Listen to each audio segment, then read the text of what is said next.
আসসালামু আলাইকুম প্রিয় ব্রাজিল ফুটবল ফ্যান্স। দর্শক, আরও একটা গোল, আরও একবার ব্রাজিলের জয়ের নায়ক এনরিক। ব্রাজিলের জার্সিতে শেষ 3 ম্যাচেই জালের দেখা পেয়েছেন এই 17 বছর বয়সী স্ট্রাইকার। প্রতি ম্যাচেই ব্রাজিলকে বাঁচিয়ে দিচ্ছেন খাদের কিনারা থেকে, সেই সাথে জানান দিচ্ছেন তার ওপর যে আস্থা সবাই রাখছে, তার প্রতিদান দিতে প্রস্তুত তিনি। দিন পাঁচেক আগে ব্রাজিলের নাম্বার 9 জার্সিটা বুঝিয়ে দেওয়া হয়েছে এনরিককে। এত অল্প বয়সে রোনালদো নাজারিয়ার মতো কিংবদন্তির জার্সির ভার নিতে পারবে কিনা তা নিয়ে প্রশ্ন উঠেছিল। সেই জার্সি গায়ে জড়িয়ে প্রথম ম্যাচেই গোল করলেন রিয়াল মাদ্রিদের এই ফুটবলার।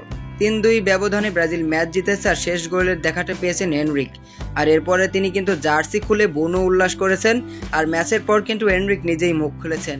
বিখ্যাত জার্সির ভার নিতে তিনি প্রস্তুত। তিনি বলেছেন, সবাই বলে আমি নাকি নাম্বার 9 জার্সি পরার জন্য অল্প বয়সী, কিন্তু আপনি যখন স্ট্রাইকার হিসেবে খেলবেন তখন আপনি বয়সে ছোট কিনা তার থেকেও বড় ব্যাপার আপনার পজিশন কেমন সেটা।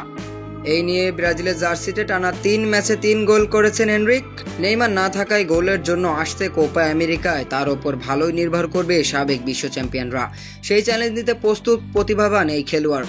ব্রাজিল দলের হয়ে আরও একটি গোল করার জন্য আমি সৃষ্টিকর্তার প্রতি অনেক কৃতজ্ঞ। আমরা ভালোভাবে অনুশীলন করেছি এবং আশা করছি সামনে আরও কঠোর পরিশ্রম করতে পারবো এবং আমাদের লক্ষ্য কোপা আমেরিকা জেতা। মূলত এই সমস্ত কথাগুলো কিন্তু ব্রাজিলের ওয়ান্ডার কিড এনরিক ফিলিপে বলেছেন নিজে ম্যাচ শেষে। দর্শক, আপনারা সকলে জানেন আজকে মেক্সিকোর বিপক্ষে ব্রাজিল সকালে দুর্দান্ত একটা জয় পেয়েছে। যে ম্যাচটা কিন্তু প্রথমে 2-0 ব্রাজিল এগিয়ে থাকলেও কিন্তু শেষ মুহূর্তে এনরিক যদি গোলটা না করতো তাহলে কিন্তু ম্যাচটা 2-2 গোলে ড্র হতো।